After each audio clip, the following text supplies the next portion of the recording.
Click mo yung unmute, bro. Ikaw ba yan, si Ryan? Yes, bro. Yes, bro. Oh, siya Ay, nga. yun, siya si Ryan. Go ahead, brother Ryan. Ano po, magandang gabi po sa inyong lahat. Lalo na po sa mga Mahina, bro. programang punto-punto. Mahina yung signal niya, mahina yung mic. Pwede siguro wala na lang na ano, walang video. Sige, sige, try ko, try.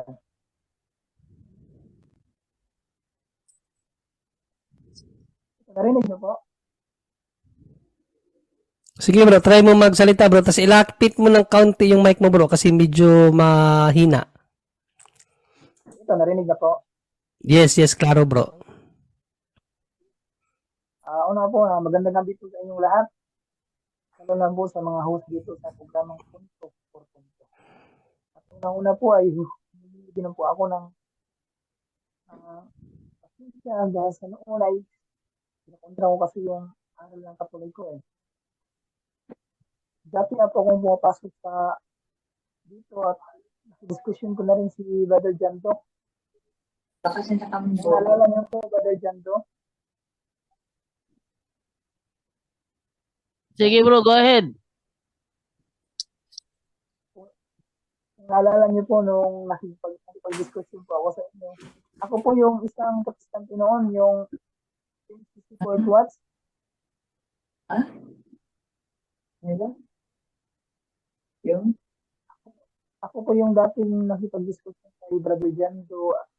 Yung dating kapiskante po, yung sa PNCC 4 watts. Siya yung dati nakatalakayan ko? O ako po yung Brother Jando, yung naalala niyo ba yung PNCC 4 watts? Asan doon? Yung sa fourth fourth watch? Fourth watch bro, yung sa binyag. Oo. Ikaw ba yon? Opo. O ako Ay, yun bro. sa binyag. Bata o binyag. Siya yung nakatalakayan ko nga, yung fourth watch nga. Fourth watch bro, siya yun. Anong nangyari? Okay na. Ano nangyari sa'yo, bro? Ako yun bro. Pasensya na po bro noon kasi parang nakakulitan ka ba pero naamin ko naman Bro, pakita mo nga ulit yung mukha mo bro para makita namin. Oo. Pakita mo bro. Kita mo bro? Nakita mo ba? Ano nangyari? Ano nangyari? Ba't, ano nangyari? Bro, bigla kasing dumating sa punto na natanong ko talaga ang sarili ko na ito talaga kung yung iglesyang inaniban ko, ito ba talaga ang totoo? Parang ang dami ng mga katanungan sa sarili ko. At isa pa palagi po ako nanonood sa punto por punto at saka mga katuruan sa Katolik ko. Parang yung kaisipan ko parang nag-iba. At isa pa, nagsaliksik din ako eh.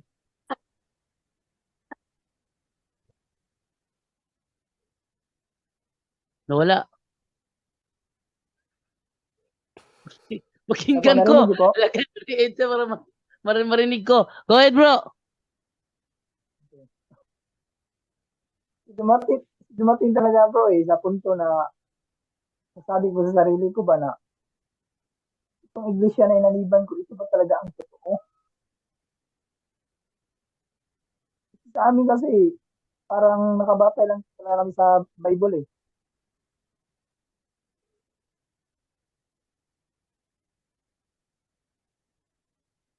Nakabatay lang kami sa Bible. Ang katotohanan, binasa ko po yung Mateo 16:18. Parang inanawa ko ba na si Kristo nagpanukala na magtayo siya ng iglesia. Pero yung sinabi, isa lang iglesia, hindi marami. Kaya paisip ko kung ano ba talaga ang iglesia na itinayo ng ating Panginoong Kristo.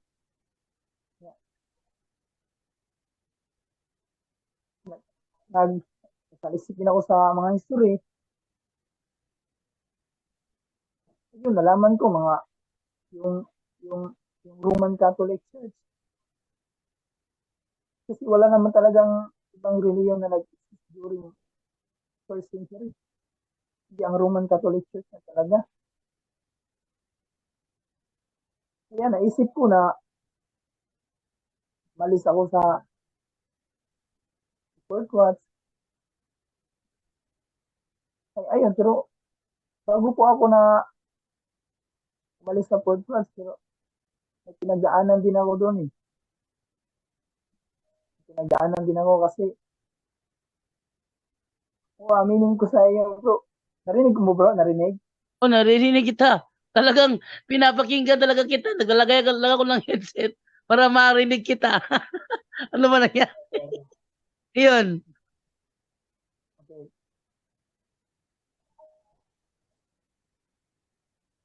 Okay, bro. Isa bro. Hindi pa ako lumabas sa dati kong reliyon. May pinagdaanan din ako doon. Totoo lang bro. Pinalayas din ako sa church na. Pinalayas ako dahil nung araw na yun, umalis ako. Alam ako sa pastor namin ba. Tapos, umuwi muna ako.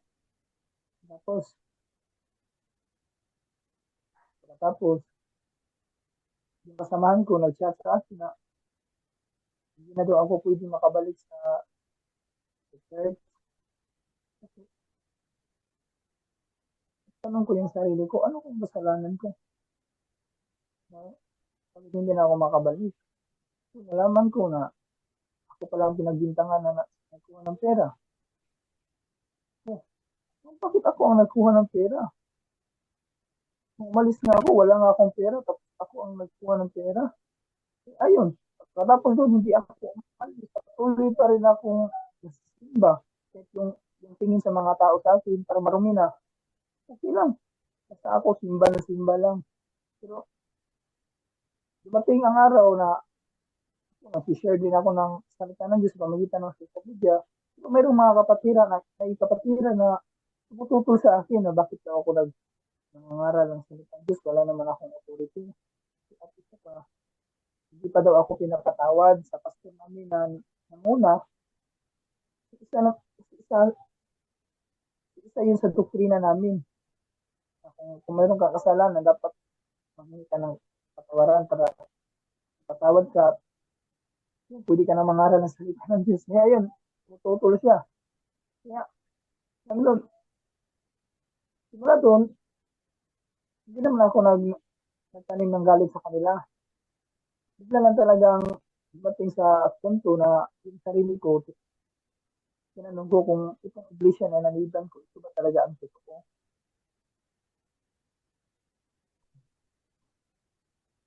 Kasi minsan na rin ako na nag-limit na yung panaginip ko parang judgment eh. Yung habang nakatingin lang ako, tapos nakita ko yung mga iba't ibang lahi, malaki at mga bata nakaharap sa yung nasa harapan hindi ko nakita kasi nakatingin lang ako. Pagising ko parang natanong sila parang may ibig sabihin kaya tinanong ko sa mga pastor namin kung anong ibig sabihin nito. Kasi nanaginip kasi ako ng ganito. Ano ba ibig sabihin? Hindi ako nasama sa pili ng mga kasi sa panaginip ko parang may kinuha eh. Parang may kinuha dun sa mga anghel yata yun. Kinuha yung ako, nakatingin lang ako. Nakatingin lang ako doon. Kaya tinanong ko sa mga pastor namin kung ano pang ibig sabihin nito. Sabi nila nga, pagbutihin pa daw yung paglilingkod ko. Yan, malapit na daw ang rapture. Kasi yung rapture, isa rin sa doktrina na yan. Yan. Yan talaga pinahawakan namin yung rapture eh. Yung rapture, pero nasa ko kasi yung araw lang yung rapture, parang pinahalin tulad talaga sa panahon ni Noe. Kasi kung anong panahon ni Noe, ganun din ang pagbalik ng tao. Kung basahin mo ang unang Thessalonica 4:16-17 man yata yun. Yung mga tapat na naglingkod sa Panginoon, inaagaw. Tapos, yung mga natira, sila yung parusahan pagdating ng tribulation. Sinasabi nila, kung anong panahon ni Noe, ganon din ang pagbalik ng tao. So in short, tulad nila yung pagbalik ng tao sa panahon ni Noe. Pero kung babasahin natin ang Biblia, panahon ni Noe, ang natangay yung mga masamang tao. Mga masamang tao yung natangay sa baha. Diba, kung inalintulad nila ang pagbalik ng tao sa panahon ni Noe, dapat yung mga inagaw, dapat yung mga masama. Parang yung konsepto nila sa rapture, parang nagkakontrahan ba? Nagkakontrahan. Tapos, ang dami pang tanong ko sa sarili ko. Isa pa,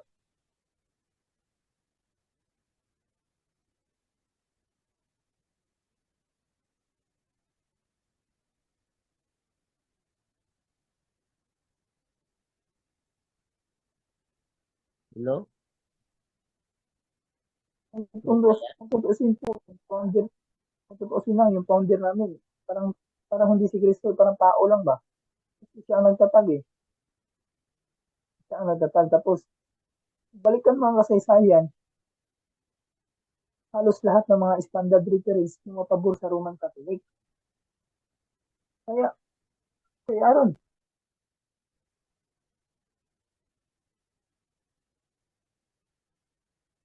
kaya naisipan ko na, marap ako sa isa ko na parang debater din ba, yung kasi yata ni Father Darwin, ano, kilala mo yata yung brother dyan do, si Clyde. Glad Gitgano? O, Ng kilala mo yan Cebu? bro? Oo, opo. Oo, kilala ko yan. Napunta yan dito. Ah, kasi dati yan, dinadibati ko yan siya eh. Parang discussion yun ba, sa Bicol, ganyan. Kung tutusin nga eh, yung, yung paglipat ko ulit sa Katoliko, parang nahihiya ako eh, kasi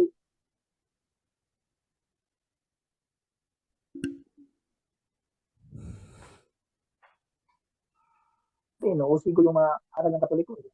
Dami akong inuusin sa Katoliko. Parang nahihiya ako nung una. Kasi parang wala akong mukha na iharap ba dahil sa pagpusikin mo. Pero hindi ko tinitingnan yung mga nagawa ko noon importante. Nakabalik na ako sa iglesia na itinayo talaga ng ating Panginoon.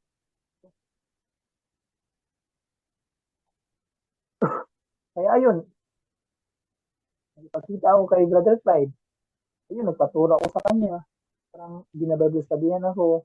Ito, ganyan. Mas lalo bang tumatag yung kalooban ko. At isa pa, yung bumalik ako sa pagiging Katoliko, parang payapa na yung sarili ko. Parang makatulog na ako mahindi. Kasi noong una, hindi ako makatulog na mahindi. Parang dami yung isip ko eh. Yung isip ko kasi, baka bukas hindi na ako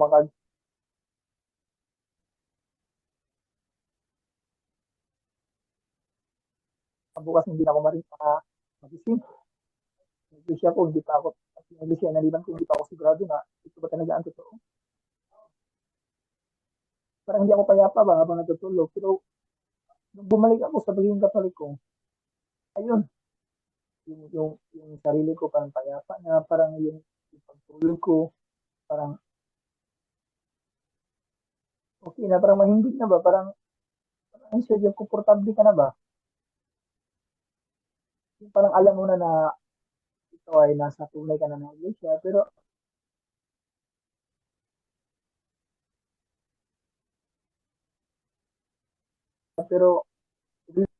bumalik ako sa aking Katoliko, parang pang-apat na yata yung pagsimba ko, tapos hindi na ako naka- nakakalawat. Kasi hindi pa kasi ako nakakampisal eh. Kasi gusto ko sana makalawat, pero nabasa ko kasi sa Bible eh. Yung kumakain sa katawan ni Kristo, hindi karapat-dapat, nagkakasala sa kanyang katawan. Kaya hindi pa ako nagkalawat kasi hindi pa ako humingi ng kuwan eh. Parang hindi pa ako nakakumpisal ba? hindi pa ako ng opisina kaya gusto ko na sana magpa-opisina para every Sunday, hindi na akong kakain ng katawan ni Kristo. Ano po ang maipapayo mo sa akin, Brother Janjo? Una ko muna pasalitain si Brother Angel. Brother Angel, ano daw ang may papayo natin sa kanya, Brother Angel? Ikaw muna mauna. Bro, tanong ko lang, ikaw ba yung nagtanong dati dun sa binyag na bata dito na sinasabi mong bawal binyagan ng bata? Oh, Ito siya ba? yun. Ako yun. Tapos tinanong kita anong edad ba dapat, tapos di ka makasagot. Ito ba? Tinanong kita, di ba? Unang-una may Oo. nakalagay bang bawal? Tapos sabi mo, wala. O sige, biblical kayo. Tapos tinanong kita, bawal lang bata. Okay, so biblical kayo. Ano nakalagay sa Biblia? Anong edad? Tapos sabi mo, to be honest, wala po nakalagay. O sabi ko, di ba, lumayas ka dyan. Kala ko ba, biblical, kontra-kontra. So anyway, salamat sa Diyos. Praise the Lord. At natauhang ka, kapatid. Number one is yung, sabi mo nga, na yung doon sa yung saan ba yung founder, talagang doon pa lang kabahan na kayo lahat ng mga sulputang sekta doon sa founder nyo. Ang founder, the built by Jesus Christ ay walang iba kundi ang Roman Catholic Church. So kung nasa labas ka, ang sabi niya sa aklat ng Epeso, ang iglesia ang nililigtas ko. Ang problema sa inyo mga sulputan, mga nakikinig, wala kayo doon sa iglesia tinatag niya. No, napaka-importante nun. Unahin nyo lahat ng nakikinig ngayon. Unahin nyo yung founder. Kaya nga founder foundation, yun yung pinaka-foundation bago po kayo makinig sa mga mali-maling aral, founder muna. Dahil yun ang ililigtas ni Jesus pagdating niya, ang iglesia niya ang ililigtas niya. Kung nasa labas ka, paano ka maliligtas, di po ba? So isa yon. Ngayon, anong ginawa mo, kapatid? Anong ginawa mo? Sabi mo Katoliko ka na. Paano ka naging Katoliko kung hindi ka ba nabinyagan at nakatikais? Brother Angel, ang sabi niya, gusto niyang mangumpisal. Pero para makatanggap siya ng ng body of Christ, pero ang hinihingi niya ngayon is payo kung ano ang kailangan niyang gawin para tuluyan na siya makabalik. Hindi, ang sabi niya, bro, Katoliko na ako. Sabi niya, sabi niya, bago ko, nahihiya nga ako Sabi niya, ewan ko, binanggit mo ba yon? Katoliko ka na ba? Kasi kung Katoliko ka na, bro, may proseso yon, katikisim at kumpisal. Oo, Ang tanong, kasi dati na kasi ang Katoliko bro lumipat lang ako. Okay. So, apostasy. So nabinyagan ka Katoliko, bro? Binyagan siyang Katoliko. Ito kasi ako Okay. Nalipat ako kasi wala pa akong alam sa Bible noon nadanilan ko ba? Ganyan. Okay. So, yun na yun. Isang binyagan lang, bro. Yung binyag mo sa Fort Watts, walang kwenta po yun. Yes. So, ganito yung gawin mo, kapatid. Wag ka muna magsubo ng hostya. Yes, you can go to mass, you can go to church. Listen to the word of God lang. Gandun lang po tayo, kapatid. Walang communion. You confess. Sabihin mo lahat ng mga mag-general confession ka, kapatid. Simple lang naman. Mag-general confession ka at sabihin mo yung nangyari at baka ipapaano sa'yo yung professions of faith natin uli. Yung pananampalataya. Kailangan tanggapin mo uli yon. Magkumpisal ka, kapatid, apostasy yun, mortal sin yun, kasi tumalikod ka. So apostasy, heresy, ang dami po nung kasalanan na nagawa nyo, no? Lalo na yung paglapastangan, infidelity of the true church. Sabihin nyo lahat yan sa pare, pera pa yung ibang deadly sin, pera pa yung ibang mag-general confession po kayo and then itanong mo kay Father kung anong gagawin nyo pa, kung kailangan nyo ba yung pronounce yung faith nyo uli, yung professions of faith, yung I believe in God, the Father Almighty, kailangan yun, ma-pronounce mo uli yun. And then that's it, kasi binyagan ka na, kapatid. Isang beses lang mabinyagan tao. So wala kang ibang gagawin kundi just confess and tell all your sins, yung apostasy, pagtalikod mo, Lahat-lahat yan, general confession to the priest. And then okay ka na po doon, kapatid. Salamat po, brother. Okay, salamat sa Diyos po. Welcome back po.